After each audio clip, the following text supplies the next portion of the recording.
Muy buenos días a todos, mi nombre es Hernán Garrido, profesor de Control y Sistemas en la Facultad de Ingeniería de la Universidad Nacional de Cuyo. En este video vamos a ver control óptimo cuadrático y para poder abordarlo. Esta es la lista de temas que vamos a ver en este video y vamos a comenzar la introducción diciendo algo muy importante, que es que los controladores P y D son los que más se utilizan en la industria, en particular los PI, es decir, los proporcional integral.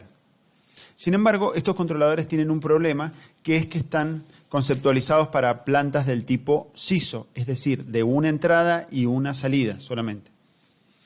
En las plantas del tipo MIMO, es decir, aquellas que tienen múltiples entradas y múltiples salidas, aún se pueden usar controladores P y D siempre y cuando yo pueda encontrar pares entrada-salida que formen sistemas que no estén tan acoplados entre sí.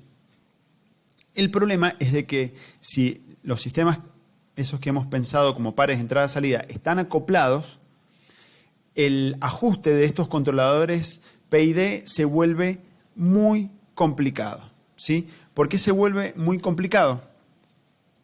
Porque al ajustar para un par entradas-salidas y ya lograr un buen funcionamiento, después cuando paso al siguiente par entradas-salidas y lo ajusto, debo verificar en el primer par entrada-salida a ver si se mantiene el desempeño. Lo general es que va a cambiar cuando haya acoplamiento. Por eso es necesario esta formulación en espacio de estados que nos permite pensar a la planta como un sistema de varias entradas y varias salidas y generar una ley de control que controle todas las salidas usando todas las entradas, pero en una sola ley de control. Y eso es lo que vamos a poder hacer con lo que aprenderemos en este video. Aquí primero vamos a repasar un poquito la definición de estado que en esta frase de aquí la da el profesor Kalman, ¿sí? Muy famoso su apellido en este tema, y dice que el estado es toda la información que yo necesito para predecir los próximos estados del sistema. Esa información tiene que ser lo suficientemente rica como para poder hacer predicciones sobre el futuro, pero aquí dice que no insiste en que sea la mínima información posible. ¿Sí? No hace falta que sea la mínima, puede haber información de más. Aunque elegir la mínima es muchas veces algo conveniente.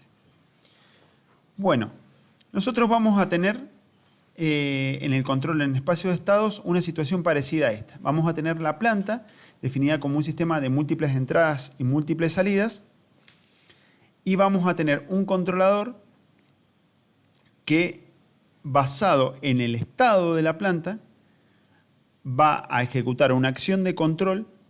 En esta clase vamos a trabajar solo con control lineal, ¿sí? Así que la ley de control es una multiplicación por una matriz, nada más.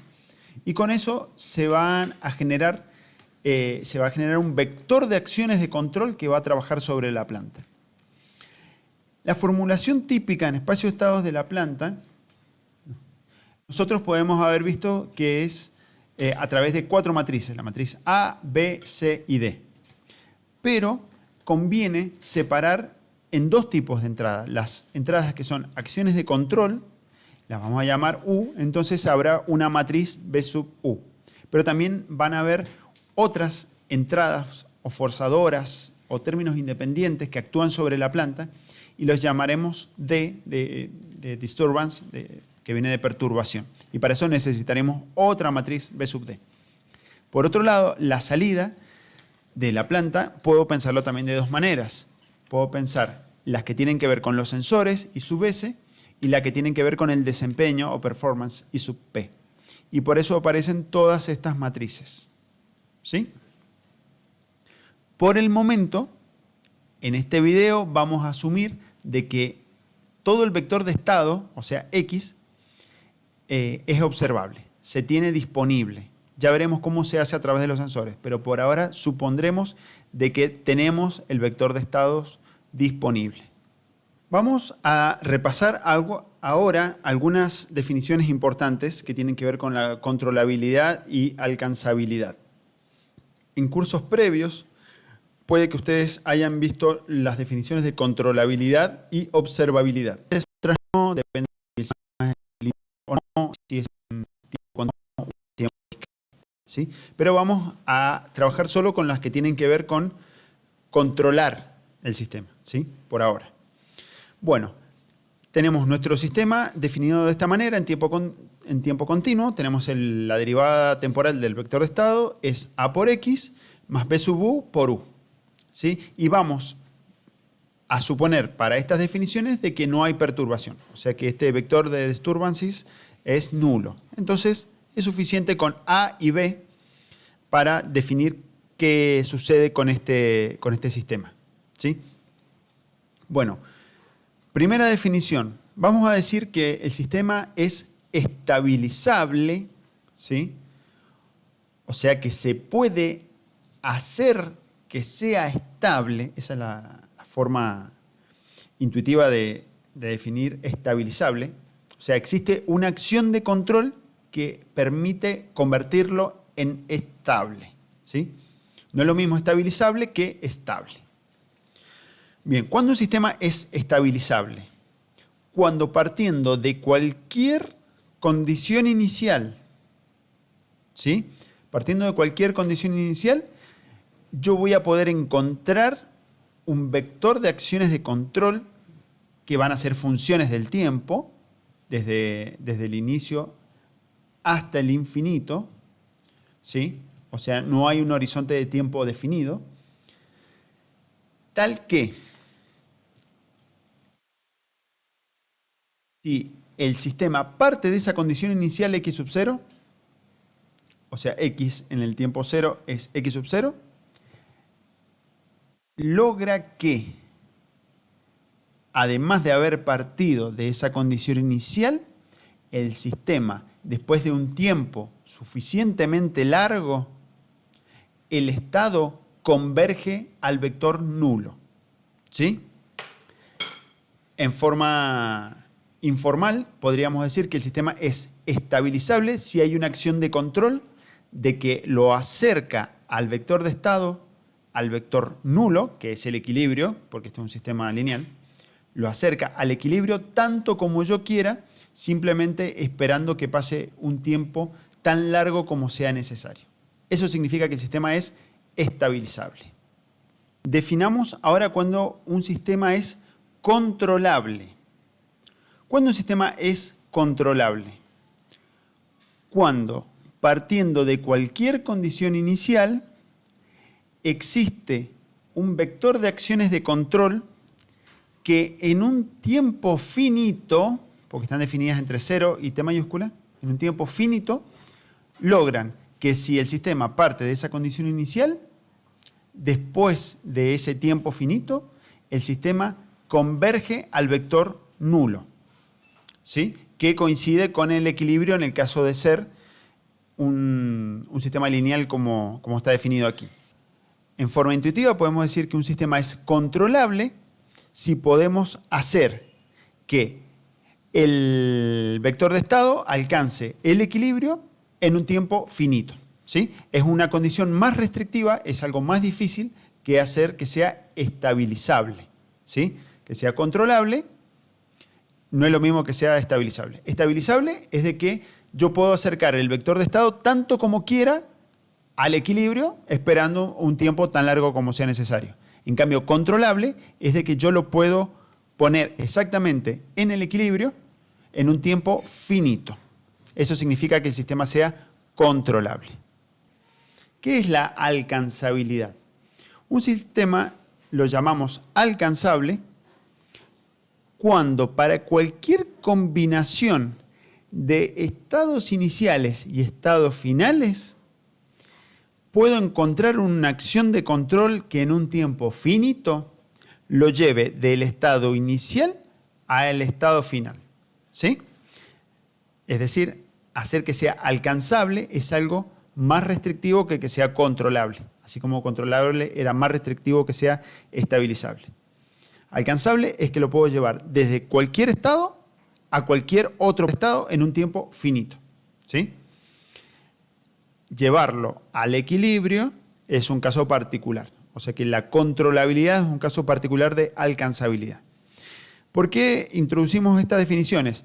Porque en el libro que utilizamos para esta materia, que es el de Astrom y Murray, se habla siempre de alcanzabilidad y ustedes van a ver que es un test muy parecido al de controlabilidad que pueden haber visto en otros libros como el de Ogata, por ejemplo. ¿Sí? La alcanzabilidad es algo más fuerte que la controlabilidad. Bien, el test de alcanzabilidad se forma de esta manera, es muy similar a la que han visto como test de controlabilidad en el libro de Ogata, y simplemente podemos concluir que el sistema es alcanzable cuando el rango de esta matriz, formado así simplemente a partir de la matriz A y la matriz B, tiene rango completo. ¿Sí? Cuando la matriz de alcanzabilidad tiene rango completo, decimos que el sistema es alcanzable. Y si es alcanzable, también será controlable. Y si es controlable, también será estabilizable. ¿Sí? Obviamente que si era estable, también es estabilizable. Pero ahí no se requeriría ni siquiera de control. ¿Sí? Ok.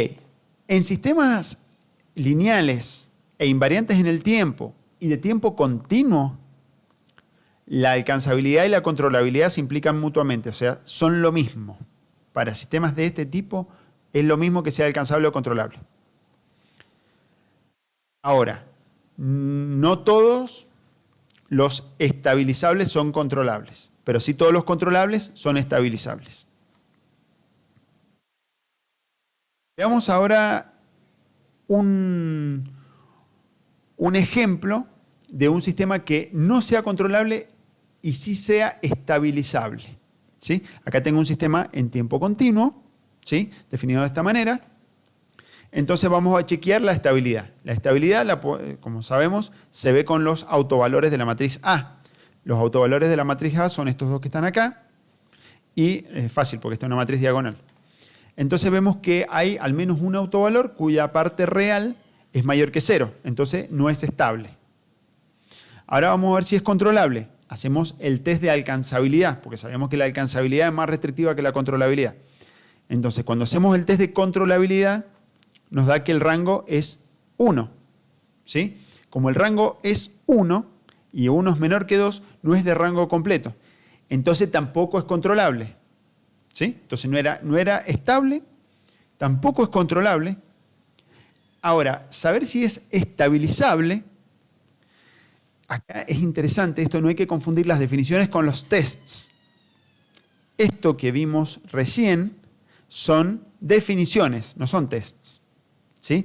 No hay un test para estabilizabilidad, o no hay un test directo. Hay un test de alcanzabilidad solamente, y que sirve para controlabilidad. Bien, entonces, para decir si es estabilizable o no, es suficiente con cumplir la definición. Entonces, acá pueden verlo con tranquilidad que se ha propuesto una ley de control, existe una UDT, tal que si yo resuelvo el sistema en el tiempo, acá está la solución de la ecuación diferencial, lo resuelvo en el tiempo, puedo ver de que para cualquier condición inicial de la que se parta, en un tiempo infinito, como quedan exponenciales decrecientes, ¿sí?, voy a converger al vector nulo. ¿Sí? O sea, encontré una ley de control que hizo que el sistema fuera estable.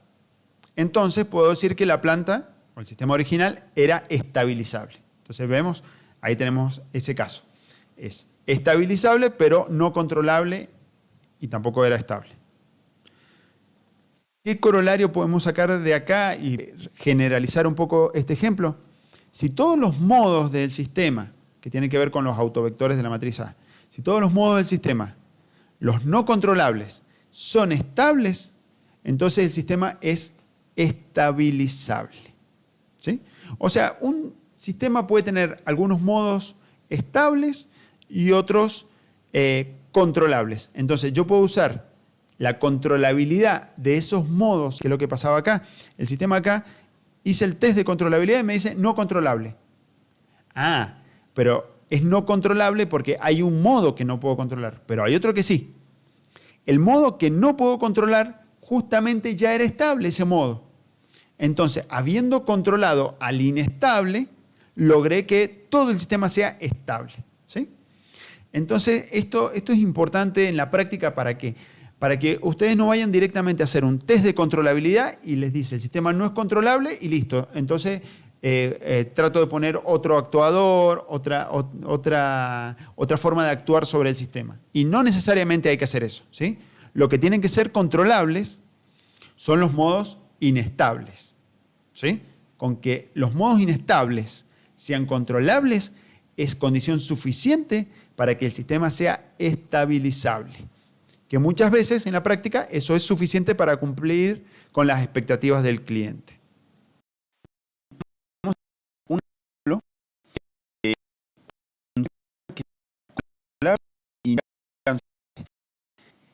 esto en principio sería algo difícil de encontrar porque vimos que controlabilidad era algo muy similar a alcanzabilidad. De hecho, en sistemas de tiempo continuo son equivalentes. Entonces, si necesitamos un ejemplo de controlable pero no alcanzable, será un ejemplo necesariamente en tiempo discreto. Bueno, acá tenemos un sistema muy sencillo en tiempo discreto. Acá tenemos la matriz que va haciendo evolucionar el vector de estado. Acá tenemos el término independiente. Y acá tenemos la solución de esta ecuación en diferencias. Ahí vemos que en todos los instantes de tiempo, x2 valdrá 0. Por el contrario, x1 va siendo el valor anterior más este término forzador o término independiente u en k. ¿Sí? Entonces, bueno, analicemos la alcanzabilidad. La alcanzabilidad se hace con el test de alcanzabilidad, ¿sí? Mal llamado a veces test de controlabilidad. Sabemos que es un test de alcanzabilidad. Armamos la matriz de alcanzabilidad, nos queda así, y cuando evaluamos el rango nos da que es 1, o sea menor que 2, o sea que no es de rango completo, y por lo tanto el par A sub D, B sub U no es alcanzable. Eso significa que no fuera alcanzable. Ahora veamos la controlabilidad. Para la controlabilidad no tenemos un test, pero tenemos la definición de controlable. Un sistema es controlable cuando en un tiempo finito yo lo puedo llevar al equilibrio, o vector nulo en este caso, porque es un sistema lineal. Bueno, probemos con esta ley de control. Esta ley de control dice que la acción forzadora es menos x sub 1 en ese instante de tiempo. Cuando reemplazamos esto en la solución de la ecuación en diferencias, obtenemos de que x sub 1 va a valer siempre 0, porque se resta x sub 1 en k menos x sub 1 en k, y x sub 2 valía siempre 0. O sea que en un tiempo finito, de hecho en un solo instante de tiempo, logramos que el sistema con esta ley de control llegue al equilibrio. ¿Sí? Entonces cumplió con la condición de controlable, pero no es alcanzable, porque lo puedo llevar al equilibrio, pero no lo puedo llevar a cualquier estado, debido principalmente a esto. ¿Sí? Está la variable x sub 2 fija en 0. ¿Sí? Entonces ahí tenemos un ejemplo de un sistema controlable, pero no alcanzable. En tiempo continuo, insisto, usamos nuestro test de alcanzabilidad y es útil para asegurar la controlabilidad o la no controlabilidad. ¿Sí? Pero eso solamente en tiempo continuo. Ok, bueno, ahora vamos a entrar más de lleno en el tema de cómo hago un controlador en espacio de estados. Bien, primero que hay que entender es que hay dos grandes abordajes para el control. Yo puedo usar un controlador para estabilizar una planta o puedo usar un controlador para regular una planta. ¿Qué significa estabilizar una planta? Significa hacer que el vector de estado tienda al vector nulo, que normalmente será el equilibrio, cuando no haya ninguna señal de referencia y no hayan perturbaciones. Eso es estabilizarla, ¿sí? Sería lo mismo que volverlo al sistema estable. Bien, ¿cómo se hace? Existen varias maneras, pero en el caso de sistemas lineales se puede proponer una acción de control también lineal que cuando el sistema es controlable o alcanzable, que esto como es un sistema en tiempo continuo es lo mismo, hace que el sistema sea estable si las ganancias de esta acción de control están apropiadamente elegidas. Bien, ¿cómo es esto? Partamos de un sistema definido de esta manera. Tenemos x punto a por x más b sub u por u. Aquí está b sub u, que es la matriz que nos dice cómo las acciones de control, no todas las forzadoras, sino las acciones de control, las que puedo manejar yo con mi controlador, actúan sobre la dinámica del sistema. Y acá tenemos a I sub p porque son las salidas, no necesariamente las medidas, sino las que me interesan para el desempeño del sistema, ¿sí? Están definidas de esta manera. Bueno, aquí esta ecuación diferencial se puede transformar al dominio de Laplace aplicando transformada de Laplace a ambos miembros. Y de esa manera se puede despejar la transformada de Laplace del vector de estado, ¿sí? Y obtenemos esto.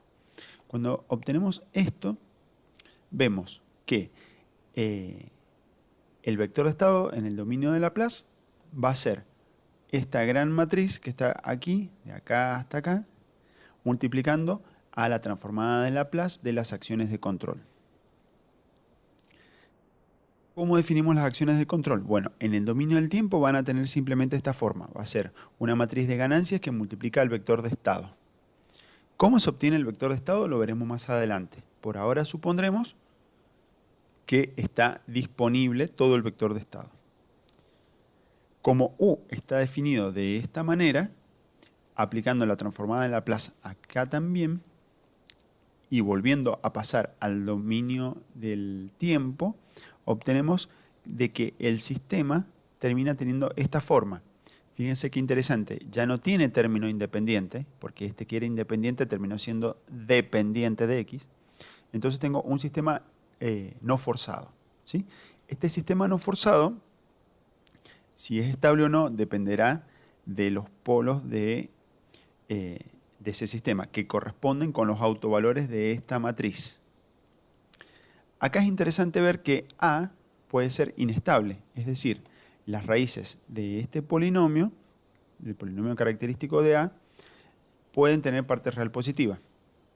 Pero, eligiendo la matriz K adecuadamente, se puede hacer que esta nueva matriz, A menos K por B sub U, sí tenga todas las raíces del polinomio característico con parte real negativa. Y por lo tanto se logre que el sistema sea estable. Ahora, eso es útil en algunas aplicaciones, cuando yo quiero que el sistema vaya a una situación de equilibrio o reposo. Pero cuando yo deseo que vaya a cierta posición, esto no alcanza, ¿sí? Acá a mí me gusta poner el ejemplo de, por ejemplo, los autobuses o colectivos que tienen control de la suspensión, ¿sí? Ahí vemos que hay dos cosas. Una es el deseo de que los pasajeros se sientan cómodos, o sea, que no se mueva verticalmente la cabina del colectivo. Eso es una cosa. Y otra cosa distinta es que el colectivo baje para que las personas con discapacidad puedan entrar más fácilmente, ¿sí? Hacer de que sea agradable el trayecto, o sea, que no haya vibración dentro de la cabina del colectivo, sería un problema de estabilización.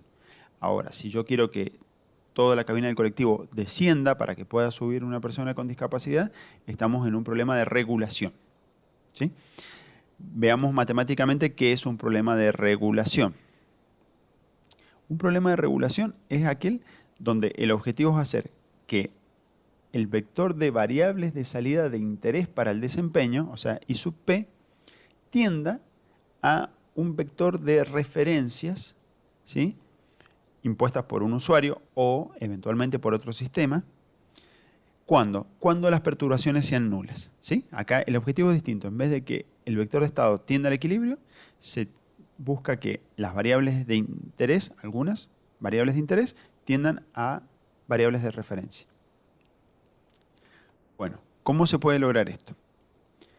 Vamos a partir de un sistema que ya ha sido estabilizado, ¿sí? Un sistema que ya tenía su acción de control U definida de esta manera, menos k por x. ¿Sí? Este menos k por x que está acá, lo voy a mantener acá. Y lo que voy a hacer es, voy a agregar un término acá que es de feed forward, o sea, de realimentación hacia adelante. ¿Cómo vemos que es hacia adelante? Porque actúa directamente una ganancia multiplicando a el vector de referencias.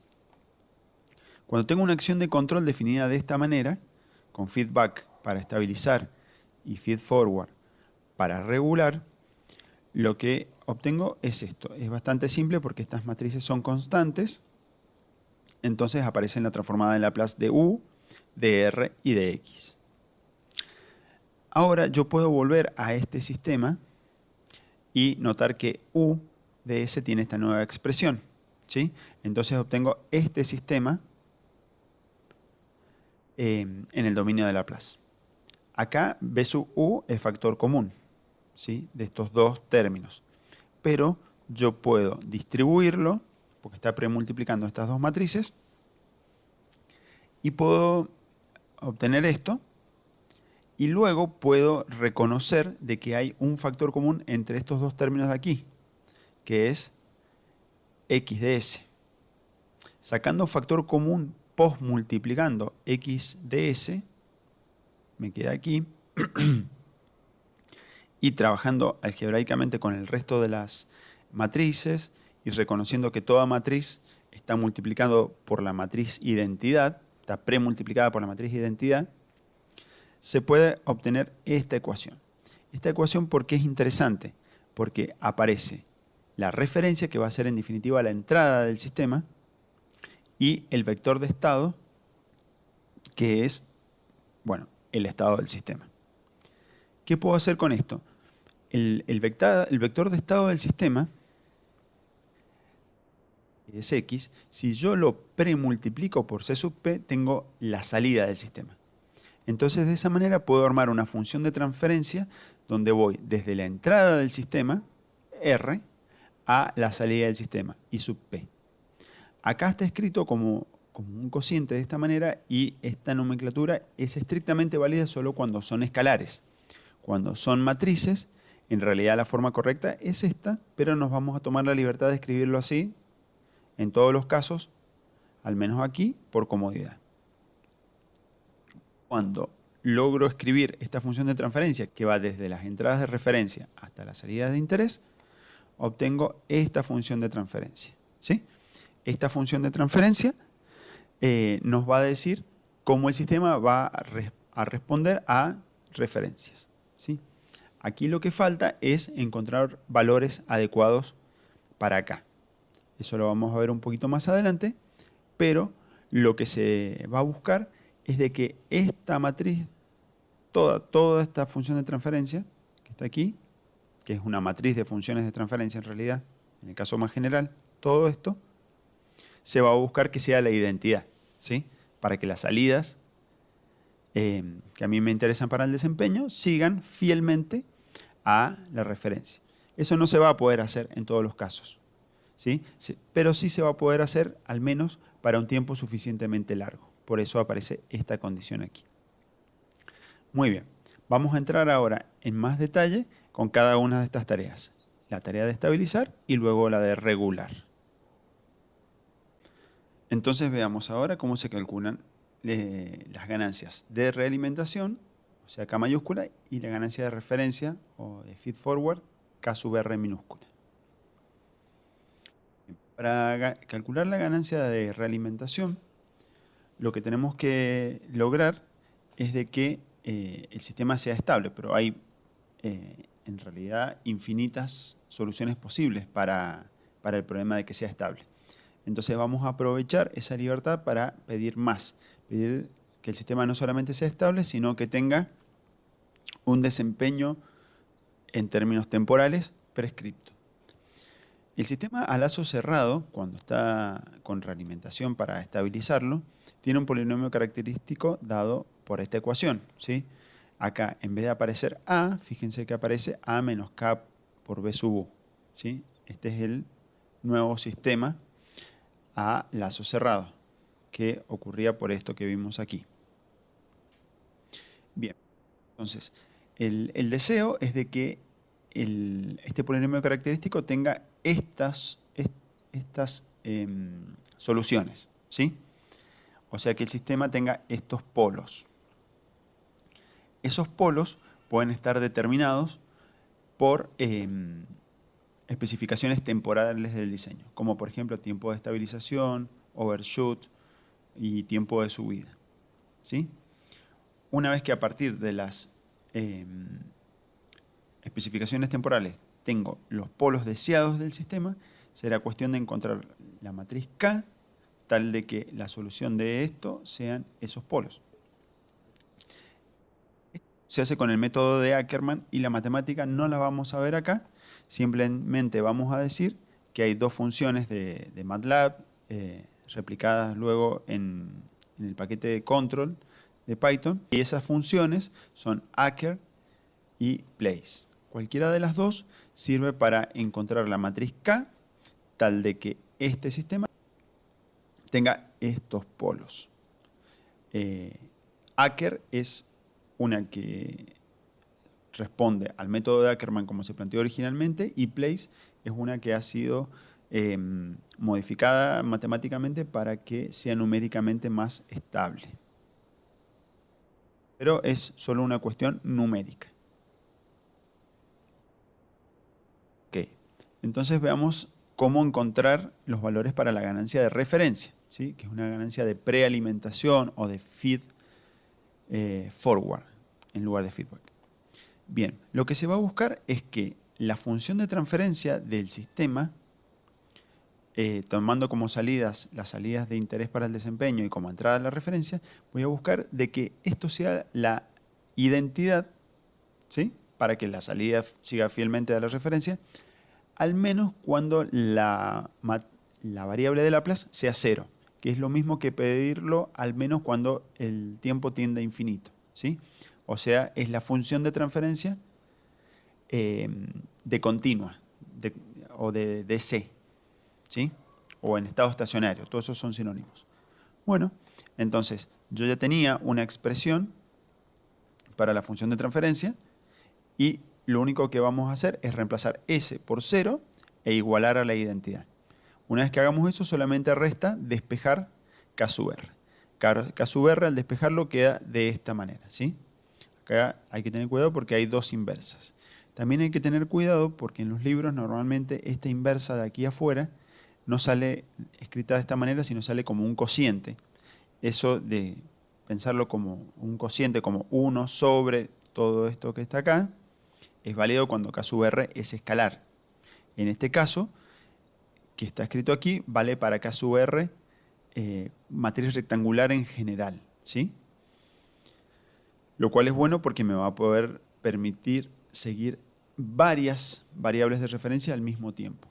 Para eso obviamente voy a tener que actuar sobre varias acciones de control. Bien, entonces la acción de control resultante va a tener estos dos términos, este que va a ayudar a estabilizar y este que va a ayudar a regular, y la matriz K sub R se va a calcular de esta manera. Cuando analizo cuidadosamente las dimensiones de B sub U y C sub P, noto que no pueden ser cualquiera, porque si no, esta matriz no se va a poder calcular la inversa, ¿sí? Esta inversa sí se puede calcular, porque K ha sido adecuadamente consistente con B, entonces esta matriz sí se puede invertir, pero la de acá afuera va a depender de las dimensiones de C sub P y B sub U. Para que se pueda calcular esta inversa, lo que tiene que pasar es que B sub U tiene que tener tantas columnas como filas tenga C sub P. Eso es lo mismo que decir que tienen que haber tantas acciones de control como variables que yo quiera seguir. Aquí hay un tema, puedo querer seguir más variables que acciones de control tengo, entonces va a ser un problema subdeterminado, y también puede pasar al revés, que tenga más variables más acciones de control que variables a seguir. Entonces va a ser un problema sobredeterminado. En el caso de que sea sobredeterminado, aquí en vez de trabajar con la inversa, podrían trabajar con la pseudo inversa, ¿sí? Eso es digno de probarse. El caso típico donde esto funciona es cuando la matriz K sub R es una matriz cuadrada, ¿sí? O sea que C sub P y B sub U tienen dimensiones adecuadas a esto que está acá. Bueno, pasemos a otro tema. El ruido y las perturbaciones, cómo los modelamos y cómo los combatimos. Empecemos con el ruido. El ruido es algo indeseado que aparece en los sensores, ¿sí? Cuando hablamos de ruido a secas, estamos hablando de ruido en los sensores. Y normalmente se modelan en forma aditiva, ¿sí? Acá fíjense que no tengo I sub P, sino que tengo I sub S, o sea que son las variables medidas, no necesariamente las de interés. Esas variables medidas van a ser función del vector de estado, eventualmente también va a ser función de las forzadoras y de las perturbadoras, pero más en general va a ocurrir esto. Lo importante es que va a haber un término aditivo, n de t, que va a ser un vector de contaminantes sobre estas señales reales que va a terminar dando como suma las señales medidas. Algo importante para nosotros es que este término aquí tiene que estar definido de forma consistente con lo que diga el fabricante del sensor o con ensayos que yo haya podido realizar sobre ese sensor. Por ejemplo, puede ser un ruido de cuantización, puede haber un ruido blanco debido a efectos térmicos, puede ser un ruido de línea, entonces va a ser un ruido más bien armónico de 50 Hz, puede haber un ruido de derivada numérica, etc. Depende de la fuente del ruido, es su magnitud y la forma de modelarlo, ¿sí? Y hay que tratarlo cada uno como corresponde. Por otro lado, las perturbaciones son otros términos independientes que fuerzan a la planta a salir de su estado actual, ¿sí? Son términos aditivos aquí en la ecuación de estado. D de T representa todas las acciones que excitan a la planta pero que no son definidas por el controlador, ¿sí? Por ejemplo, si tengo un dron puede ser la acción del viento, puede ser también la acción de la gravedad, ¿sí? En cambio, U, en el caso de un dron, sería el vector de empuje. Existen muchas fuentes, como las que les mostré, y también la gravedad, y también el ruido mecánico, ¿sí? Sismo, inclusive hasta vandalismo. Se pueden considerar perturbaciones.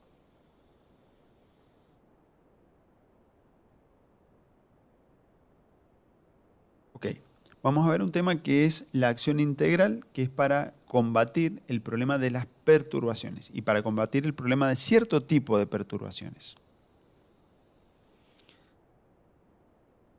¿Qué problema tenemos? El problema es que debido a errores en la calibración de los parámetros del modelo de la planta, ¿sí? Porque la planta, siempre tenemos que pensar que hay dos plantas, la planta verdadera y la planta que yo estoy modelando para diseñar el controlador, ¿sí?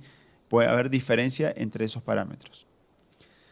También pueden haber perturbaciones que tengan componente de estado estacionario, o sea, este D sub D que está acá puede tener componentes aleatorios alrededor de una media nula y pueden tener componentes estacionarios, o sea que su valor medio para un tiempo suficientemente largo sea distinto de cero, ¿sí?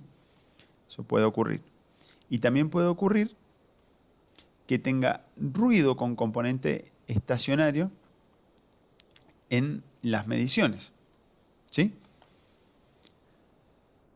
Entonces, cuando ocurre cualquiera de estas tres situaciones, que son habituales, lo que va a pasar es que un mecanismo de feed forward, ¿sí? Como el que vimos más temprano, no es suficiente para lograr de que no haya error entre estas dos variables. O sea, la salida de desempeño no siga fielmente a la referencia en un tiempo suficientemente largo, ¿sí? Por eso hablamos de error en estado estacionario. ¿Cuál es la solución para este problema? La solución para este problema es aumentar el vector de estado con una nueva variable de estado zi por cada referencia que se quiera seguir. Por ejemplo, si estoy siguiendo tres referencias, ¿sí? Van a haber tres nuevas variables de estado y esas variables de estado van a ser las integrales de los errores de cada una de esas referencias, ¿sí?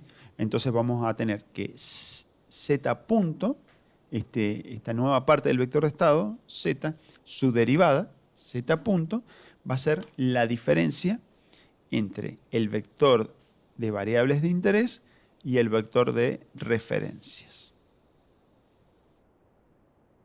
Ok, una vez que tenemos definida estas nuevas variables de estado, lo que vamos a hacer es aumentar el vector de estado del sistema. De esta manera. Acá tenemos el sistema original con sus acciones de control y con sus perturbaciones. Vamos a tener un nuevo vector de estado z, que su derivada dijimos que va a estar definida de esta manera.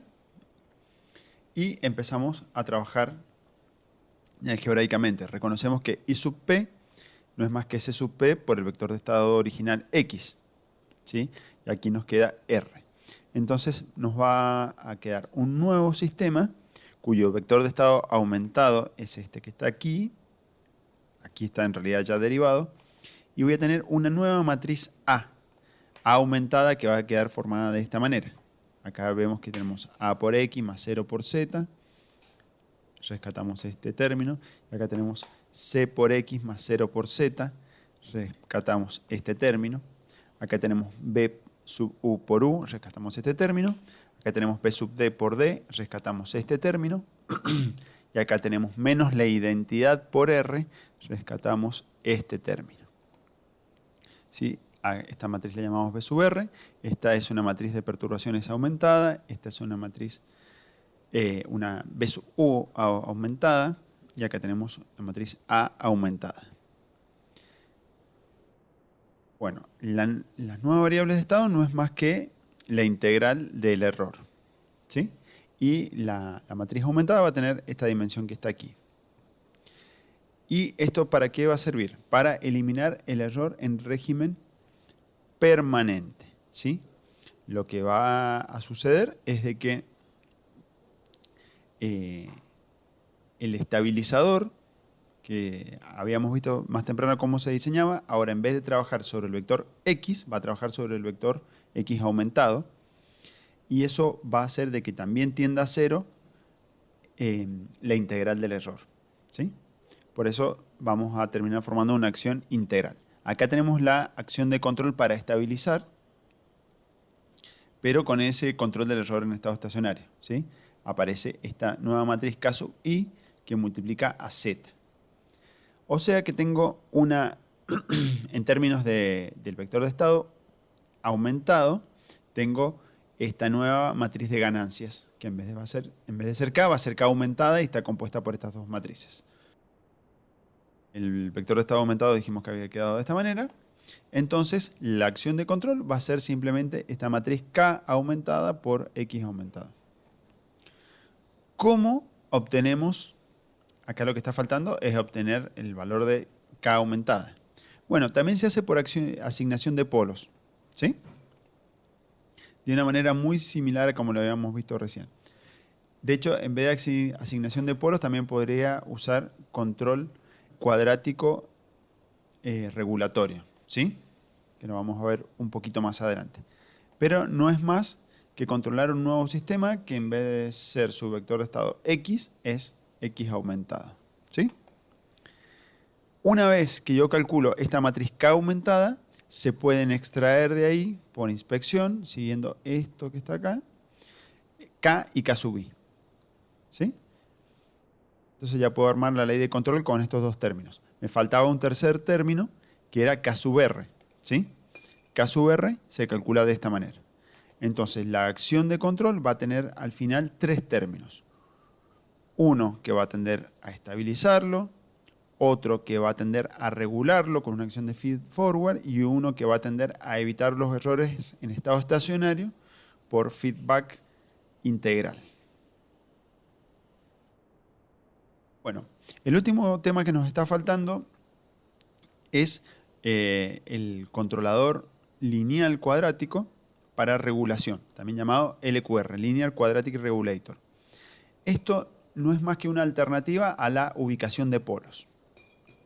Bien, vamos a ver por qué tenemos que aprender este tema si ya tenemos la herramienta de la ubicación de polos.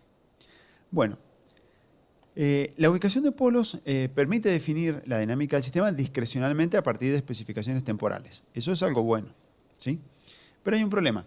En la práctica, en las acciones de control, aunque controlen a un sistema ideal que estoy modelando, hay que ver de que sean económicamente razonables, ¿sí? Y que sean físicamente realizables también. Porque puede suceder que cumpla con condiciones, especificaciones temporales, pero con acciones de control que no las puedo hacer o necesitaría un actuador muy costoso, ¿sí? Bien, entonces hay que siempre ir chequeando las acciones de control, o sea, correr simulaciones y ver realmente cuánto vale U y ver si eso se puede hacer en la práctica, ¿sí? Entonces es un problema iterativo y muchas veces de muchas iteraciones. Además, el control por ubicación de polos no ofrece discrecionalidad sobre la autoridad de control en cada variable, ¿sí? O grado de libertad o modo dinámico, ¿sí? Porque uno elige los polos, pero no sabemos qué parte del sistema está controlando esos polos. Entonces es un problema un poco subdeterminado el de ubicación de polos. Para evitar esto, lo que se plantea es resolver un problema de optimización, ¿sí? Entonces se arma una función a optimizar que va a ponderar la autoridad sobre cada variable estado o combinación de variables estado que quiera controlar. Por ejemplo, quiero controlar la posición, la velocidad, la integral del error, la distancia entre dos efectores, etc. Eso es el control sobre variables de estado. Pero también voy a ponderar la intensidad de las acciones de control para buscar de que sean económicamente razonables, ¿sí? Eso puede estar en términos de fuerza, de torque, pero también en términos de voltaje, de corriente o incluso de potencia. Bien, vamos a definir una función de costo cuadrático, J tilde, de esta manera, ¿sí? Acá hay que entender que estos son funciones cuadráticas completas, ¿sí? Ya las vamos a expandir para entenderlas un poco mejor. Lo importante es que acá se encuentra un balance entre la regulación de los estados, ¿sí? O del vector de estado, que lo da este término, y nos dice cuánto vamos a dejar que las variables de estado se vayan del origen, ¿sí? Y por otro lado, este término de aquí, que está acá, nos va a decir cuánto penalizamos o cuánto dejamos que se alejen las acciones de control de sus valores nulos. Bien, para que este problema tenga solución, condiciones necesarias son que la matriz Q sub X semi definida positiva, pero Q sub U tienen que ser una matriz simétrica y tiene que estar definida positiva. O sea, todos los autovalores de Q sub U tienen que ser positivos.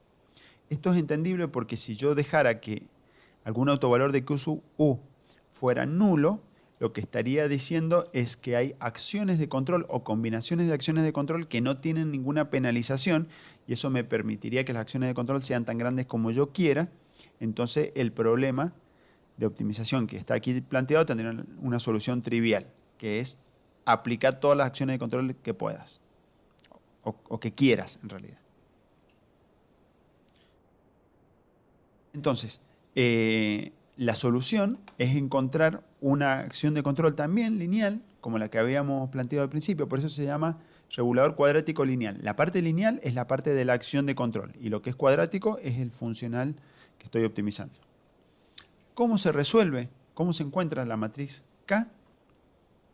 En la práctica lo vamos a resolver con una función de MATLAB o del paquete control de Python que se llama LQR, ¿sí? De fondo resuelve una ecuación algebraica que se llama ecuación de Riccati, pero no vamos a entrar en esos aspectos teóricos en esta clase. Entonces, al final, lo realmente importante en la práctica para la tarea del ingeniero en control es definir correctamente Q sub U y Q sub X, ¿sí? Para poder hacerlo, lo primero que tenemos que entender es qué función cumple estos productos que están acá arriba. Estos son productos cuadráticos, ¿sí? Son como las funciones cuádricas que podemos haber visto en álgebra o geometría analítica. Aquí está expandido. X transpuesta, en el caso de que fuera un vector de estado de tres variables, quedaría como una matriz fila. X es una matriz columna y aquí queda una matriz cuadrada que es la matriz Q sub X. Cuando uno empieza a hacer el producto matricial, empezando por ejemplo por aquí, tengo fila por columna y fila por columna, obtengo una matriz fila, todo esto se convierte en una matriz fila, que al multiplicar por esta matriz columna termina siendo un escalar, pero es un escalar que es la suma de estos términos donde hay términos cuadráticos y términos cruzados.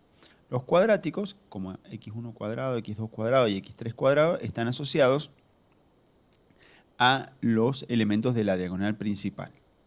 Y los productos cruzados están asociados a los elementos extradiagonal. Aquí se ha supuesto que la matriz es simétrica y por lo tanto acá aparece este 2 que está aquí, aquí y aquí, debido a que como x1 por x2 es igual a x2 por x1, los manejo con el mismo coeficiente. Bueno, algo muy similar sucede con el producto u transpuesta por q sub u por u, ¿sí? También lo tengo expandido acá y veo que las acciones de control al cuadrado, pero cada una por separado, eso es más importante que esté al cuadrado, que están por separado, son afectadas por los coeficientes que están en la diagonal principal. En cambio, los cruzados, aquí cuando se juntan, por ejemplo, u sub 1 y u sub 2, están afectados por los elementos extradiagonal. Bien, teniendo en cuenta esto, Bryson y Ho en 1975 propusieron una regla que consiste en lo siguiente. Cuando yo no tengo ninguna idea de lo que quiero hacer, del control que quiero tener, necesito un punto de partida, una semilla, una primera simulación del sistema. Entonces, para eso, lo más simple es primero suponer que no hay efectos cruzados de interés en las variables de estado, por eso quedan 0 los extradiagonal, y no hay efectos cruzados de interés en las acciones de control, por eso quedan 0 los elementos extradiagonal en Q sub U. Segundo, el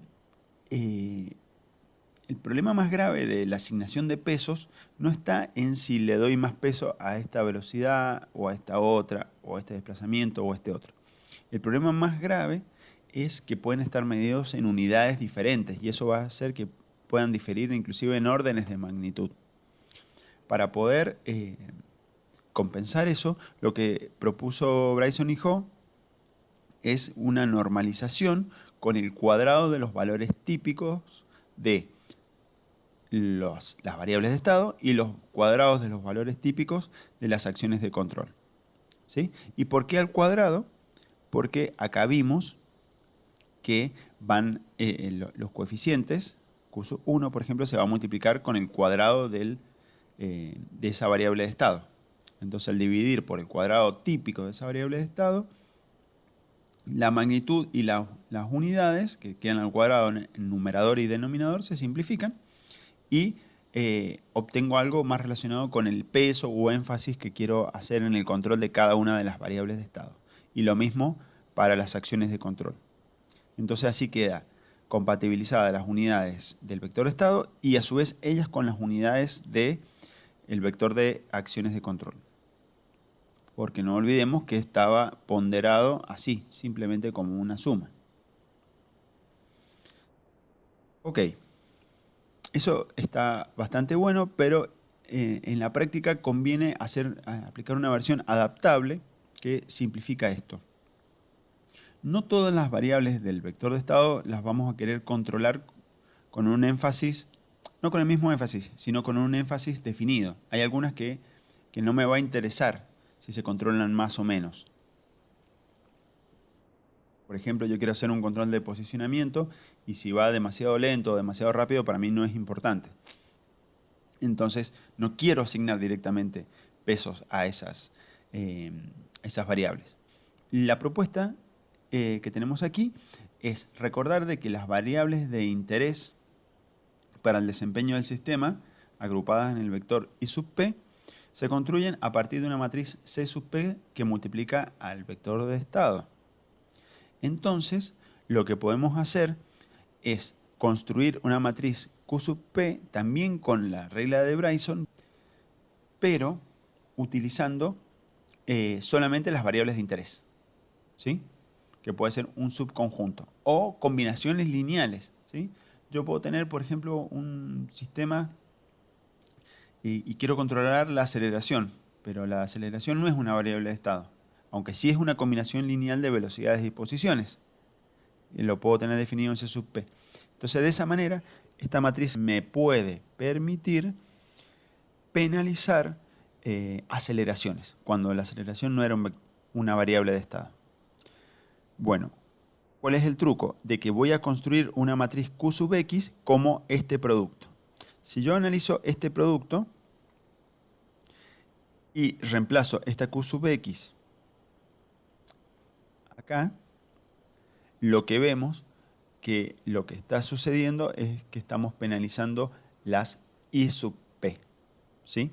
Utilizando una Q sub X construida de esta manera, ¿sí? Y este producto siempre se va a poder hacer si elijo adecuadamente las dimensiones de Q sub P, que sigue siendo una matriz cuadrada, ¿sí?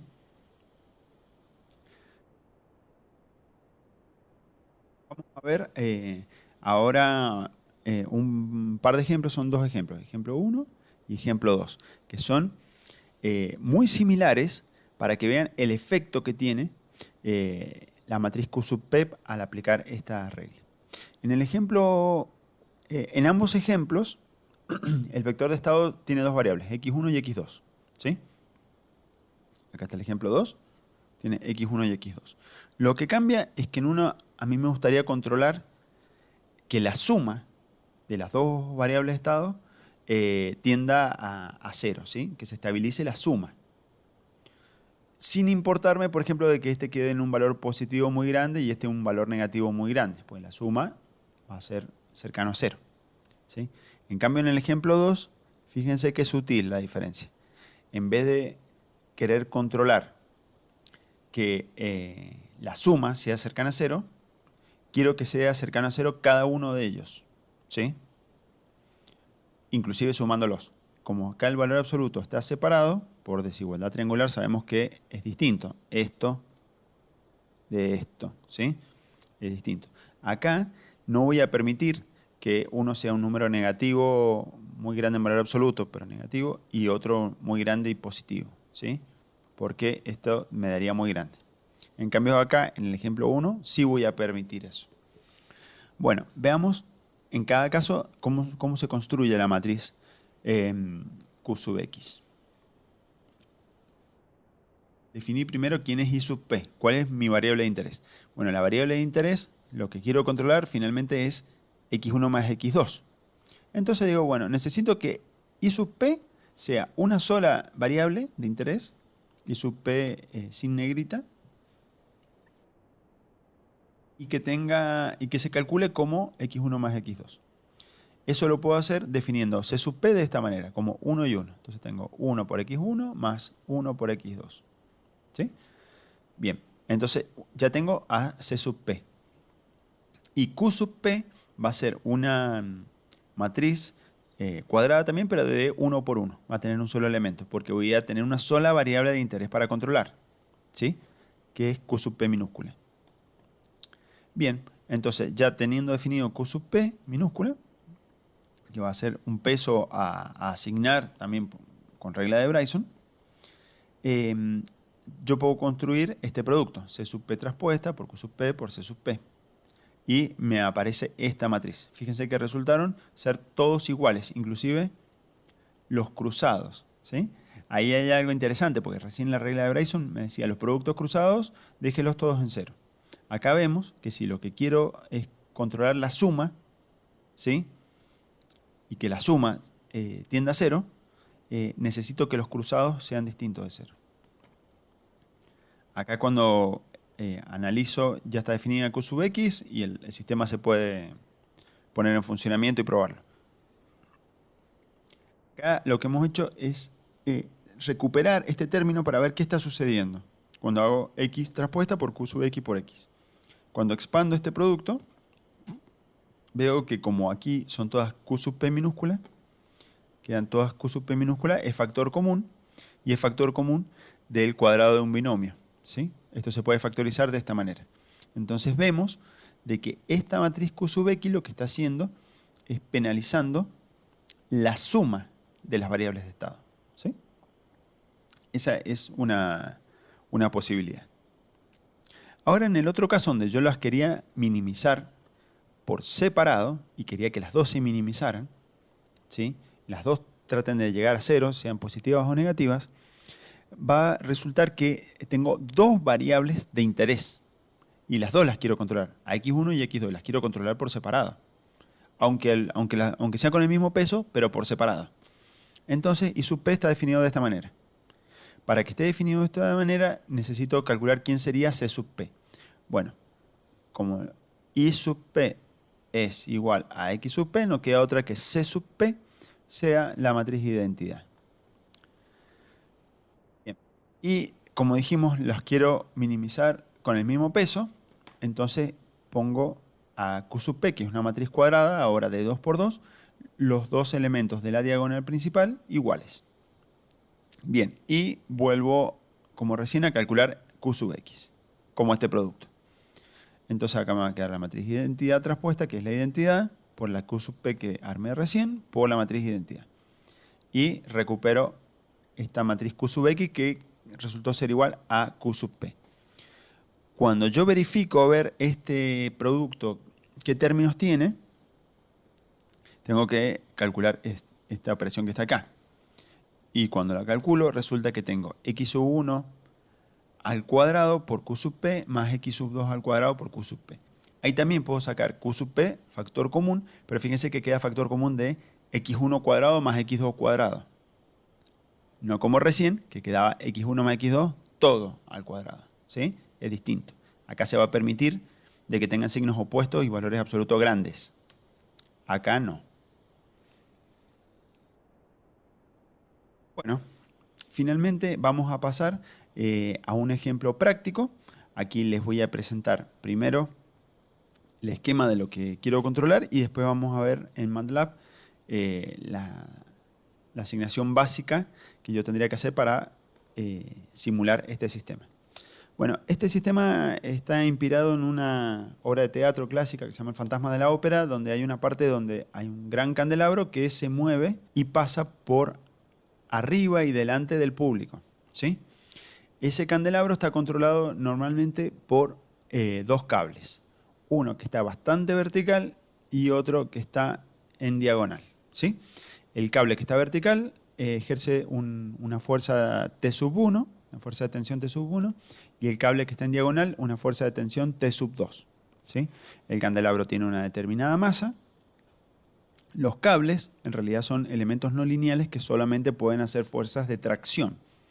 Entonces, lo que vamos a hacer es primero diseñarlo como si fuera un sistema lineal, despreciando esa no linealidad, o sea, pensando que los cables pueden efectuar fuerzas de tracción o compresión, y después lo vamos a simular en un sistema no lineal donde está modelada la no linealidad del cable. Bueno, algo importante, tengo acá la variable θ, que es cuánto se aparta de la vertical la fuerza que ejerce este cable, ¿sí? T sub 1 puede estar desalineado del cable, o sea que la fuerza que va a hacer el cable puede no coincidir con la vertical. Ok, miremos un poco en MATLAB cómo simular esta planta y cómo aplicar un controlador LQR con todas las herramientas que hemos visto hasta ahora. Bueno, empezamos con un script donde definimos los parámetros básicos. Por ejemplo, tiene una masa de 100 kilogramos, definimos la aceleración de la gravedad y la longitud del cable, que aquí hemos puesto 1 metro por una cuestión de poner un número redondo, nada más. En la práctica, obviamente, hay que poner todos los valores que sean consistentes con la aplicación real. Y acá hemos definido valores de saturación para los actuadores, que nuestros actuadores acá son los cables. Entonces la fuerza mínima que pueden ejercer, en lugar de ser menos infinito, es 0, porque no pueden ejercer fuerzas de compresión. solo fuerzas de tracción que están definidas como valores positivos, como está dibujado acá. Bien, las ecuaciones que gobiernan este sistema siempre es bueno tenerlas escritas y siempre es bueno en realidad tenerlas escritas en algún formato bien fácil de leer como látex, ¿sí? Pero al menos las tenemos que tener escritas acá. Lo que sucede es que voy a tener masa por aceleración horizontal. Eso va a ser igual a T sub 2. Como T sub 2 está aproximadamente a 45 grados, va a quedar multiplicado por raíz de 2 sobre 2. Y también en X va a haber una componente, como dice X, en una componente horizontal debido a la gravedad, ¿sí? Eso va a depender de cuánto sea θ. Si θ es cercano a 0, esto va a dar aproximadamente 0 y no va a haber componente horizontal debido a la gravedad. Pero cuando θ sea distinto de 0, por ejemplo, si está deformado como en este caso, con la masa tirando hacia la derecha, va a aparecer una fuerza hacia la izquierda, ¿sí? Que lo va a tratar de mover a la masa hacia la izquierda debido a la gravedad, ¿sí? Eso está representado de esta manera. Por otro lado, tenemos en la dirección vertical, ¿sí? Tenemos la aceleración vertical multiplicada por la masa y acá tenemos la acción del cable, que su punto de equilibrio, esto está linealizado alrededor de un punto de equilibrio donde el cable 1 está vertical, ¿sí? Por eso acá aparece T sub 1 y T sub 2 trabaja con un ángulo de 45 grados, por eso también tiene componente vertical. Y tenemos por último una componente también como de estabilización debida a la gravedad, que ahora va con el coseno de θ, ¿sí? Normalmente cuando esté bien vertical el cable vertical, valga la redundancia, este término va a ser aproximadamente menos mg, porque esto va a ser coseno de 0, ¿sí? Acá van a ver que hay unas no linealidades que afectan a T1 y T sub 2 que no han sido tenidas en cuenta en esta parte, ¿sí? O sea, se ha linealizado una parte del comportamiento y se ha dejado no lineal esta parte. De todos modos, vamos a ver que se puede diseñar sin problemas un controlador lineal. En espacio de estados, lo primero que tenemos que hacer es definir un vector de estado, que acá es bastante fácil. Va a ser posiciones y velocidades, ¿sí? Q sub x, el desplazamiento horizontal, Q sub y, desplazamiento vertical. Y las acciones de control va a ser las fuerzas T sub 1 y T sub 2, ¿sí? T sub 1 es la fuerza del cable vertical y T sub 2 la fuerza del cable diagonal. Y voy a tener perturbaciones. Entonces las perturbaciones, ¿sí?, D sub 1 y D sub 2 van a ser debidas a la gravedad, ¿sí? Mira, esta parte que yo les dije que había dejado sin linealizar, esta parte, para que el modelo quede lineal, las puedo considerar parte de la perturbación, ¿sí? Entonces las expreso aquí y me definen mi vector de perturbaciones D, negrita, conformado por D sub 1 y D sub 2. Era mg por coseno, mg por el seno, solamente que ahora ya puedo calcular cuánto es ese ángulo θ.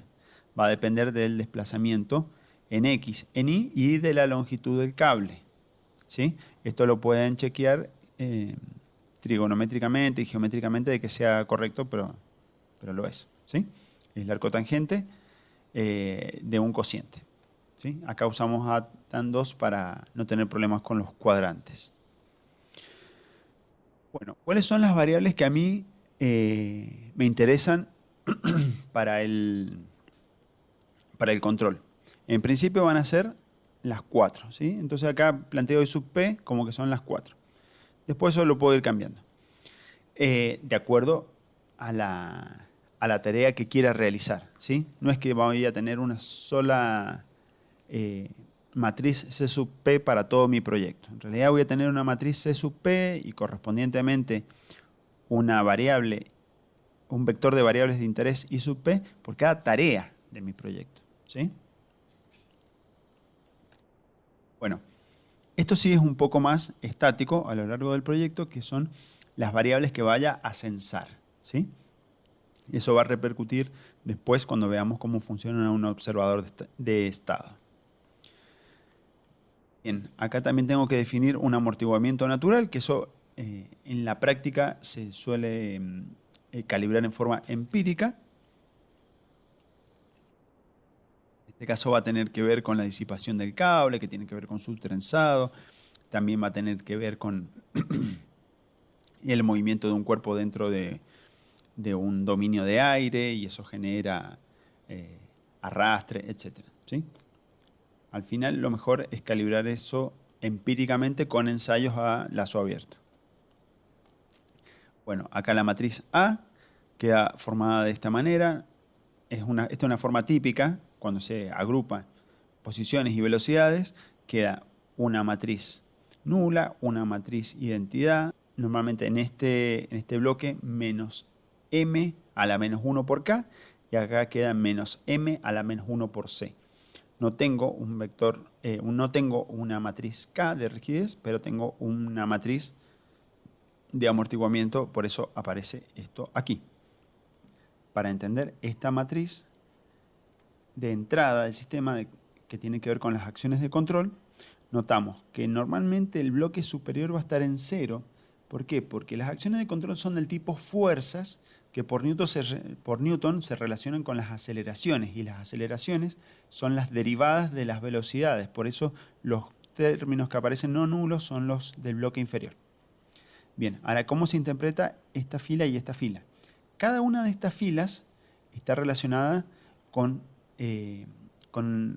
una dirección, ¿sí? Esta está relacionada con la dirección horizontal y esta con la vertical. Y cada una de estas columnas está asociada a una acción de control. Esta columna sería T1 y esta columna sería T2. Entonces, T1 tiene solamente injerencia sobre la vertical. Por eso este término está en 0.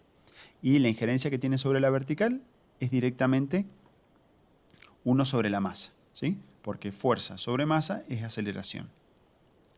Por otro lado, T2 tiene injerencia sobre la dirección vertical y sobre la dirección horizontal, pero afectado por este coeficiente por estar el cable a 45 grados. Bien, también tenemos una matriz de entrada para las perturbaciones. Las perturbaciones que tenemos, que estaban calculadas así, son las debidas a la gravedad, ¿sí? Y acá ya está calculado el efecto que tiene la gravedad sobre Y y el efecto que tiene la gravedad sobre X. Entonces, esta matriz no le queda más que dividir por m para que esa fuerza se convierta en aceleración y pueda ser consistente con las últimas filas de las ecuaciones de estado. Bueno, acá C sub P son las variables que a mí me interesan. Fíjense que acá lo cambié y me quedó una matriz rectangular, porque no me van a interesar las velocidades, solamente me van a interesar las posiciones para este control que voy a hacer, que es tratar de hacer que siga una trayectoria esta masa. Y C sub S, acá no lo vamos a usar porque no tenemos observador de estado. Vamos a suponer que todo el vector de estado está disponible. Bueno, las matrices D, ¿sí?, son 4, que son todas estas combinaciones. Tiene que ver con que yo puedo tener sensores o desempeño y puedo tener acciones de control o perturbaciones. Entonces están todas las combinaciones. Por suerte acá quedaron nulas, pero hay aplicaciones donde quedan no nulas. Eso tiene que ver con las ecuaciones diferenciales del sistema, ¿sí? No es una elección, es una cuestión que sale naturalmente del modelado del sistema. Ok, pasemos al diseño del controlador. El diseño del controlador, acá lo vamos a hacer inicialmente un control de estabilización, y lo vamos a hacer por asignación de polos. Lo bueno de hacerlo por asignación de polos es que yo puedo partir de especificaciones temporales. Acá están tomadas de la tabla 6.1, que se llama Propiedades de la respuesta escalón para un sistema de segundo orden. Y está tomado del libro de Armstrong y Murray, ¿sí? Ok, entonces decimos, bueno, yo quiero un tiempo de establecimiento de 5 segundos y quiero que no tenga sobrepico, entonces omega sub 0 resulta 5,8 dividido ese tiempo de establecimiento. Bien, ese valor omega sub 0 me sirve para calcular los polos, que van a tener solamente parte real, no va a tener parte imaginaria, justamente porque le voy a pedir que no tenga sobrepico. Bien, acá fíjense de que voy a asignar estos dos polos, pero el sistema tiene 4 polos, porque es un sistema de cuarto orden, ¿sí? Porque tiene 2 posiciones y 2 velocidades. Entonces, ¿qué hacemos con los otros polos, los que no están definidos? Bueno, lo que se hace normalmente es hacer que sea entre 5 y 20 veces más rápidos, ¿sí? Entonces, por eso aparece este 10 que está aquí y este 10 que está acá. Así el sistema se va a comportar mayormente como si fuera un sistema de segundo orden, ¿sí? Lo que es típico cuando yo parto de especificaciones temporales, simplemente porque estas equivalencias las tengo para sistemas de segundo orden, ¿sí? Bien. Entonces, una vez que ya tengo definido el vector de polos deseados, uso la función place, que es parecida a la función Aker, y yo le tengo que decir cuál es la matriz del sistema, cuál es la forma en la que se puede actuar en el sistema y cómo quiero que sea su dinámica, ¿sí? Entonces me da la matriz K. Y esa matriz K ya la puedo aplicar en una simulación. Eso lo tenemos, acá está el sistema a lazo abierto, ¿sí? Está modelado, fíjense, acá está la matriz A, entonces está la parte lineal del sistema. Acá no hay ninguna acción de control. Y acá tenemos, a ver si hay condiciones iniciales. Son condiciones iniciales nulas.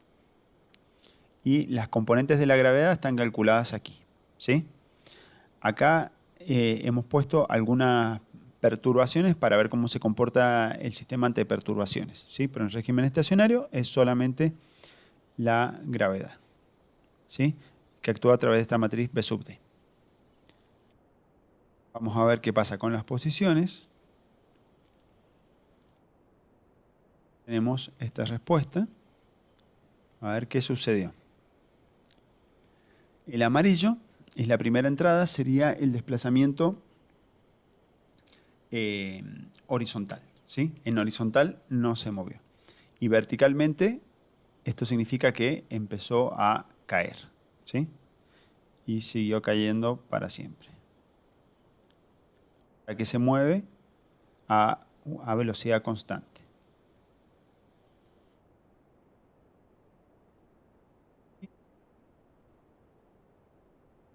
Lo mismo. Es una caída libre que al final alcanza una velocidad terminal. Acá me olvidé de remarcar que esto se convierte en una recta, ¿sí? Es porque el sistema alcanza la velocidad terminal. Y eso es algo naturalmente esperable porque el sistema tenía un amortiguamiento viscoso definido acá. Vamos con el otro caso. Nosotros habíamos diseñado un controlador con la matriz K, esta que está aquí, calculada por el método de Ackermann, ¿sí? Y vamos a ver ahora si hay alguna estabilización. Sí, vemos que el sistema cae, pero los cables ahora la retienen, ¿sí? No son cero. Entonces, sigue sin haber movimiento horizontal, pero el cable 1 trabaja. Y trabaja logrando que se estabilice. Ahora sí, el tema es que se estabiliza con cierto error estacionario. Este pico que tenemos acá es debido a una perturbación que se introdujo a los 5 segundos. Y otra cosa importante, a ver acá, que el tiempo que tarda más o menos en estabilizarse es alrededor de 5 segundos. ¿Vemos? De 0 a 5. Cuando hay una perturbación también tarda aproximadamente 5 segundos en estabilizarse. Y eso es debido a que se diseñó por asignación de polos a partir de una especificación temporal. A ver qué pasa si acá en vez de 5 ponemos 2 segundos. Vamos a correr. Vamos aquí. Volvemos a correr acá.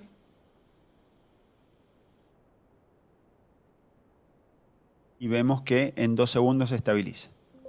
Pero eso tiene un costo. Aquí no sé si están medidos. No están medidos, pero si yo pusiera acá un scope, vería de que son acciones de control más importantes. Miremoslo. Conectamos este acá. Vamos a ver qué acciones de control, qué fuerzas tenemos en los cables.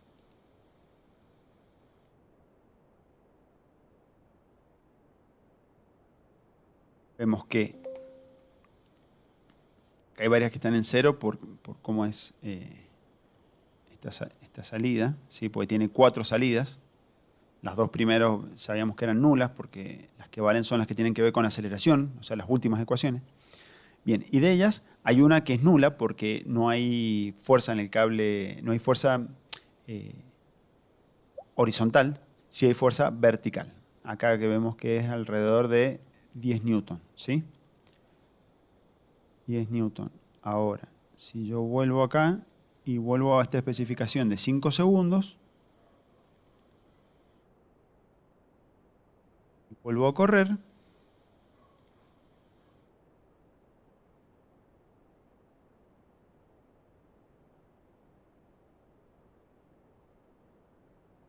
vemos que de nuevo tarda 5 segundos en estabilizarse y las acciones de control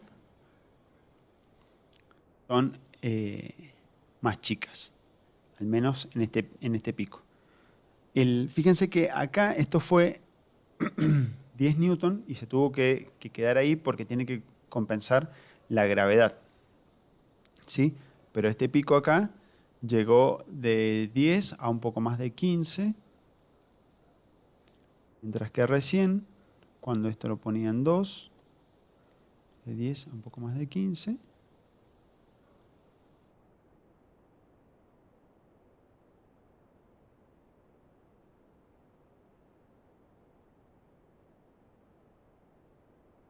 Acá tenemos de 10 a casi 20, ¿sí? Entonces, las acciones de control estacionarias no son muy diferentes, pero las acciones de control transitorias sí son diferentes porque justamente le estoy pidiendo más exigencia en el transitorio. Sigamos con las otras partes de la ley de control. Nosotros estamos interesados acá en que el sistema siga una referencia, ¿sí? Para seguir una referencia, acá he planteado un problema un poquito más general que el del libro. Vamos a seguir una referencia vectorial, o sea, vamos a hacer que siga una trayectoria, ¿sí? O sea, que se mueva en X y en Y de alguna manera que yo la pido, ¿sí? La trayectoria que yo he definido es un cuadrado. Acá tengo estos parámetros que definir, que es len y a, que ya vamos a ver cómo se usan, pero es simplemente la definición de la referencia. Lo importante acá es el cálculo de la ganancia de un K sub R, ¿sí? Habíamos visto que era menos el inverso de toda esta matriz, y toda esa matriz es la función de transferencia matricial en régimen estacionario, ¿sí? O sea, cuando hacíamos S igual a 0. Y internamente acá aparece otra matriz, ¿sí? Que es cuadrada, por eso se puede invertir. Entonces, acá K sub R, es interesante verla. K vemos que es una matriz rectangular que tiene tantas columnas como variables de estado y tantas filas como acciones de control. Porque cada acción de control es una combinación lineal de todas las variables de estado. Y K sub R acá resultó ser una matriz cuadrada. Normalmente va a ser cuadrada, voy a tener tantas acciones de control como referencias quiera seguir, ¿sí? Y por eso resultó ser una matriz cuadrada de 2 por 2. Bueno, vamos a ver cómo se comporta el sistema ante esa situación. Para eso venimos acá y vamos a esta versión de aquí abajo, donde tengo todo este bloque que está acá, genera la referencia, simplemente, que es ese cuadrado. Acá aparece K sub R, ¿sí? Y queda sumando al menos K por U que tenía ya de antes. Entonces acá tengo un seguimiento por referencia con feed forward y una estabilización por feedback, donde K fue calculado con el método de Ackermann. Y he incluido acá estos bloques de saturación que simulan la no linealidad del cable, o sea, la incapacidad de ejercer fuerzas menores a cero que corresponderían a compresión, ¿sí? Bueno, la perturbación de gravedad, tanto horizontal como vertical, la sigo calculando de la misma manera. Y aquí tengo estos bloques que me permiten ver la referencia y el desempeño al seguir esa referencia, ¿sí? Los tenemos por acá. Dice reference position, es lo que quiero seguir, un cuadrado perfecto. De 0,5 por 0,5. Y acá tengo la posición real usando K sub R. Posición real usando K sub R es esta que está acá. Y más o menos se parece, pero no tanto. A ver, pongamos este aquí y este acá para comparar. ¿Qué vemos? Lo más importante es que el cuadrado está desplazado, no está donde quería, ¿sí? ¿Eso cómo se llama? Eso se llama error en régimen estacionario, ¿sí? Que es uno de los problemas que habíamos aprendido cómo solucionar. Por otro lado, tengo estos sobrepicos, que es debido a que en algún momento el cable se queda sin capacidad de ejercer compresión, entonces le cuesta ubicarlo verticalmente, ¿sí? Horizontalmente no está tan mal como lo sigue, ¿sí? Pero nos ha quedado desplazado. Entonces, el siguiente paso que habíamos visto es, aparte de tener este seguimiento de referencia por feed forward, es tener una corrección de error en estado estacionario por feedback con la integral del error, ¿sí? También llamado acción integral. Entonces ahora veremos que las acciones de control tienen tres términos. Menos K por U, KR y la acción integral. Acá hay que tener cuidado porque K sub R ya no es la misma de recién, ¿sí? Fíjense que le he puesto un nombre diferente, ya vamos a ver por qué. Lo mismo que K, no es la misma. Cuando uso ganancia integral, estas matrices cambian. Veamos por qué. Vamos a ir de vuelta acá y vamos a ver. Acción integral más seguimiento de referencia. Que sumadas al control de estabilización va a hacer que la acción de control tenga tres términos. Bueno, el vector de estado ahora lo vamos a aumentar. En vez de tener posiciones y velocidades, voy a tener también Z. Pero Z van a ser en realidad dos elementos, ¿sí? Porque estoy haciendo un seguimiento de referencia de posiciones horizontales y verticales. Entonces Z es la integral del error. ¿Ok? Del error, ¿de cuál error? Del que se calcula de esta manera. I sub P, que es lo que me interesa seguir, menos la referencia que le corresponde, y el otro I sub P, menos la otra referencia, ¿sí? Tengo dos errores, la integral de esos dos errores va a ser Z.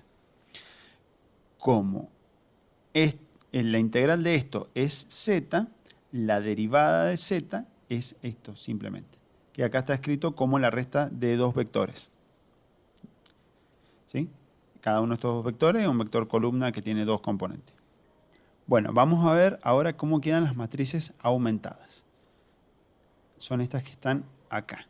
Bien, tenemos la matriz A aumentada, que algo interesante es que aparece C sub P y eso es necesario para que se pueda construir Z en la Z punto en las últimas dos filas del vector de estado aumentado derivado, ¿sí? Por eso aparece C sub P acá.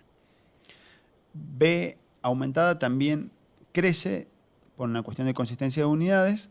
C aumentada crece de esta manera y D aumentada de esta manera.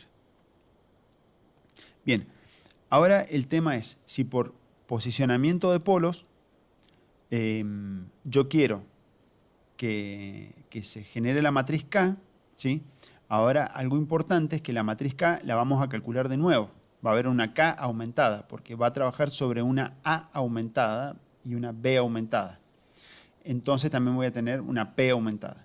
O sea que la asignación de polos ahora en vez de ser como recién que eran 4, o sea 2 primero por las especificaciones temporales que daba un sistema de segundo orden, más 2 que me sobraban que las hacía 10 veces más rápido, ahora tengo 2 más que son por la acción integral, ¿sí?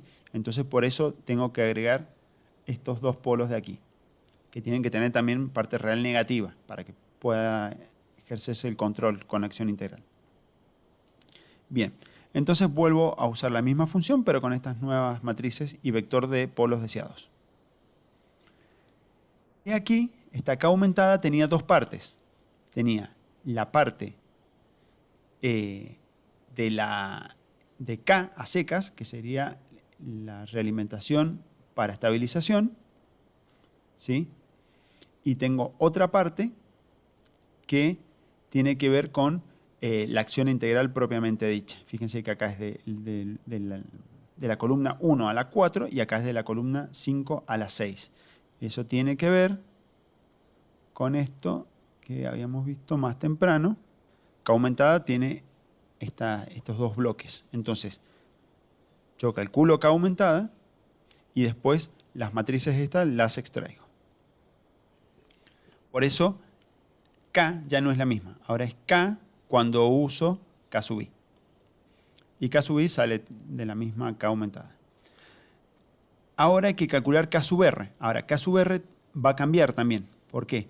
Porque el cálculo de K sub R dependía de la ganancia de realimentación, que antes era K a secas y ahora es K cuando uso K sub I. ¿Se nota? ¿Sí? Cambia eso. Y por lo tanto esta K sub R también cambia. Ok, bueno, eso es todo lo necesario para correr este sistema, ¿sí? Que ahora tiene control del estado estacionario. Este se llama posición real usando K sub R y K sub I, que es esta que está acá, ¿sí? Ha mejorado bastante, fíjense, comparado con la referencia. Acá tenemos la referencia que yo quería seguir y acá está cómo se siguió. Lo más importante es que ya no tengo error en el estado estacionario. En vez de estar el cuadradito acá abajo, está acá arriba, ¿sí? Está donde tiene que estar. Ahora sí, tiene unos sobrepicos por aquí, que me podría interesar controlar o no, ¿sí? Si yo estoy satisfecho con este comportamiento, listo, terminó el proyecto. Ahora, si quiero ser más exigente, o mejor dicho, si quiero ser más específico en qué quiero mejorar de aquí, ahí conviene usar control por LQR. El control por LQR, vamos a ver acá cómo se hizo, va a ser de la siguiente manera. Lo que fundamentalmente va a cambiar es el cálculo de la matriz K, ¿sí? Eso es lo que más va a cambiar. En vez de usar place, vamos a usar la función LQR. Bueno, acá vamos a usar regla de Bryson, ¿sí? Para construir Q sub P. ¿Se acuerdan que teníamos Q sub X y Q sub P? Vamos a construir Q sub P. Y a partir de ella vamos a calcular Q sub X, ¿sí? Pero esta Q sub P va a ser una Q sub P aumentada, porque va a tener las variables que a mí me interesen controlar. Entonces acá defino pesos, que están aquí, y valores típicos, ¿sí? El error típico en X, por ejemplo, yo quiero que sea de 0.1 metros. El error típico en Y quiero que sea de 0.01 metros. O sea, lo que estoy haciendo es pedirle de que sea más preciso en vertical que en horizontal, ¿sí? Quiero que me controle acá verticalmente, o sea, los sobrepicos estos. Los sobrepicos verticales. Este no, este es un sobrepico horizontal. ¿Sí? Acá no hay sobrepico vertical, pero acá sí hay sobrepico vertical, ¿sí? Entonces yo quiero controlar más los verticales, ¿sí? Que sean 10 veces más chicos que los horizontales. Ahora, el error en estado estacionario también se refleja en la matriz C sub P aumentada que habíamos calculado más temprano, que habíamos definido más temprano. C sub P aumentada la teníamos acá, ¿sí? Donde aparece la identidad allí abajo. Es para que nosotros podamos definir cuánto énfasis ponemos en el control del error de estado estacionario. Bien. Que nos permite definir esto y usarlo acá abajo. ¿Sí? ¿Qué unidades tiene el error típico integrado? Porque esto es z, no es z punto. Es la integral del error. Va a ser, como es un error de posición, va a ser en metros, y como está integrado, va a ser metros por segundo. O sea, metros multiplicados segundo. ¿Sí? Bueno, con eso construyo la matriz Q sub P, y esa matriz Q sub P aumentada yo la puedo transformar en Q sub X aumentada, y con Q sub X aumentada ya puedo entrar en la función LQR. Por otro lado, tengo que decir cuáles son los valores típicos que quiero para el cable vertical y el cable diagonal. Eso lo puedo poner en términos de newton aquí. Acá algún alumno puede preguntarse, bueno, ¿cómo doy esos primeros valores? ¿Sí? Porque yo puedo saber qué tan bien quiero que se comporte, pero puedo no saber cuánto autoridad de control necesita. Una primera aproximación para estos valores la puedo sacar de las acciones de control del sistema diseñado por ubicación de polos, por ejemplo. ¿Sí? Entonces ahí puedo tener una idea de los valores. Y después, a partir de ahí, iterar para ver si puedo lograr actuadores más económicos. Bien, eso permite calcular esta matriz, que es la que me estaba faltando, y ya tengo A, B, Q sub X y Q sub U. Son todas aumentadas, entonces la matriz de ganancias que calcularé va a ser aumentada. Y como está aumentada, voy a tener dos partes. Dos, la de ganancia integral y la de ganancia de estabilización. Y las puedo volver a seleccionar acá. Cambia solamente las columnas y son todas las filas. Ahora, K sub R, o sea, la ganancia de feed forward para seguimiento de referencia, cambia de nuevo. ¿Sí? Ahora, en vez de usar K cuando usaba K sub I, voy a usar K cuando usaba K sub I diseñada por LQR. ¿Sí? Cambia esta matriz. Y calculo K sub R. Bien, eso es todo lo que tengo que calcular para poner a prueba mi sistema. Y este es el que usa LQR. ¿Sí? Si vemos acá el nombre de este scope, se llama posición real usando KR y KI, pero calculadas por LQR. Esas son, vamos a poner primero la referencia. Eso es lo que queríamos seguir. Esto era como lo seguía usando seguimiento de referencia, pero sin corrección del error en estado estacionario. Con LQR. Y falta uno que es el que tenían los sobrepicos, que es este que está acá. Bien, ahí tenemos las cuatro situaciones que hemos estado estudiando. En esta está la referencia que quiero seguir, un cuadrado perfecto de 0,5 por 0,5. Si yo hago solamente estabilización y seguimiento de la referencia, tengo error en estado estacionario grande, porque este cuadrado en vez de estar a esta altura está más abajo. Cuando uso ubicación de polos y seguimiento de referencia como acá, pero además agrego acción integral, ya no tengo error en estado estacionario y se comporta de esta manera. Y aparecen algunos sobrepicos. Ahora, esos sobrepicos, yo puedo decir, quiero controlar solamente los verticales, porque los horizontales no me parecen tan graves. Por ejemplo, eso es según lo que pide el cliente. Y es lo que sucedió acá. Fíjense que puse error típico en Y, quiero que sea 10 veces más chico que el error típico en X. Entonces, lo que sucedió es esto que está acá. En Y no hay prácticamente sobrepico, ¿ven? Esto que se pasaba aquí y se pasaba aquí, verticalmente ya no lo hace. Y acá abajo, este sobrepico que se pasaba verticalmente ahora es mucho más chico. Sí le dejo que se pase, que tenga sobrepico horizontal. Ese no se controló mucho. De hecho, acá empeoró. ¿Sí? Pero fue una decisión del diseñador del sistema de control. Y esa es una ventaja que el control por LQR la tiene y no la tiene los controladores diseñados por ubicación de polos. ¿Sí? Bueno, eso es todo lo que tenía para mostrarles. Espero que les sirva y podemos seguir conversando como siempre en clase sobre todas las dudas que tengan. Aquí están las referencias en las que me he basado y será hasta la próxima.